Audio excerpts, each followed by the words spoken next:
Il est 7h07 sur Europe 1. C'est une journée historique pour la marque Tesla. Le constructeur américain 100% électrique va intégrer l'indice boursier S&P 500 qui regroupe les 500 plus grandes entreprises de la place new-yorkaise. Une arrivée fracassante directement dans le top 10. Cette année, le cours de Tesla a flambé.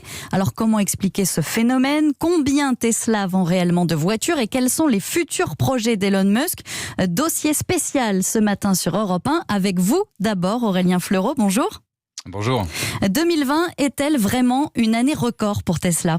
Oui, et ce sera le cas pour assez peu d'entreprises, mais Tesla est devenu un phénomène boursier. Imaginez, l'action s'est envolée de 680% cette année pour peser plus de 600 milliards de dollars. Dans l'automobile, cela représente plus que Volkswagen, Toyota, General Motors, Fiat Chrysler, Honda et Ford réunis. Mais tout le paradoxe, c'est que Tesla ne va vendre que 400 000 voitures en 2020. Rien à voir avec les constructeurs historiques. Le groupe Volkswagen, c'était 11 millions de voitures en 2019. Et Renault seul, donc sans l'alliance, c'est près de 4 millions, donc 10 fois plus que Tesla. Mais alors, ce n'est qu'une bulle. Tesla, sur quoi repose ce succès en bourse ?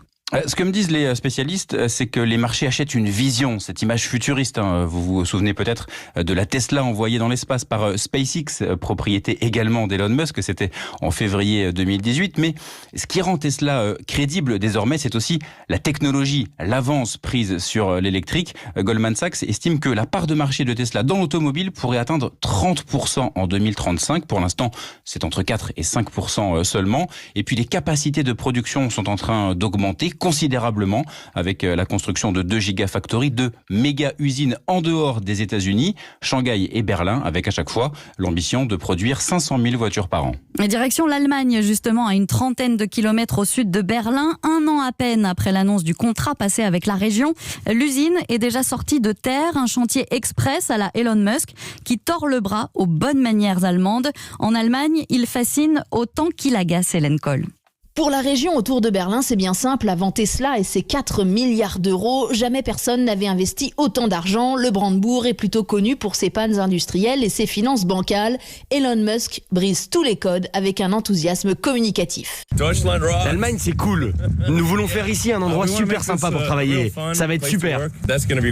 Quand il est en visite, l'entrepreneur dort dans son usine en construction. Il a déjà dit qu'il ferait lui-même les entretiens d'embauche sans se soumettre à la convention collective du secteur allemand de l'automobile. À terme, l'usine Tesla aura besoin de 4 millions de litres d'eau chaque jour. Et les écologistes de la région ont déposé des recours, mais sans attendre le feu vert de la justice, Musk a déjà fait raser des dizaines d'hectares de forêt, déclenchant la colère des riverains comme Manuela. Une usine quasiment finie sans autorisation de chantier, mais où est-ce qu'on voit ça ? Pour moi, c'est criminel. Elon Musk s'est engagé à remettre le site en état si jamais le projet était refusé, sauf que les autorités allemandes attendent toujours qu'il verse ses cautions. Alors vendredi, la région a temporairement suspendu le chantier. Officiellement, l'inauguration de l'usine, c'est dans 6 mois. Berlin, Hélène Kohl, Europe 1. Aurélien Fleureau, je reviens vers vous. La particularité de cette usine près de Berlin, c'est la fabrication d'une toute nouvelle génération de batteries.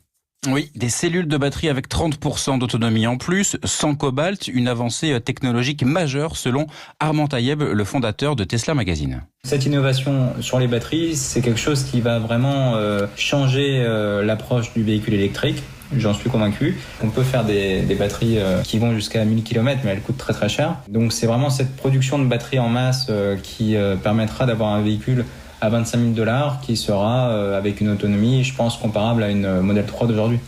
Donc une Tesla à prix raisonnable avec plus de 500 km d'autonomie. Voilà ce qui peut-être permettra à l'entreprise d'Elon Musk de retrouver sa place de numéro 1 en Europe. C'était une place occupée en 2019, mais cette année, elle ne figure même plus dans le top 10 qui est dominé par la Zoé de Renault. Un dossier signé Aurélien Fleureau et Hélène Kohl du service économie d'Europe 1.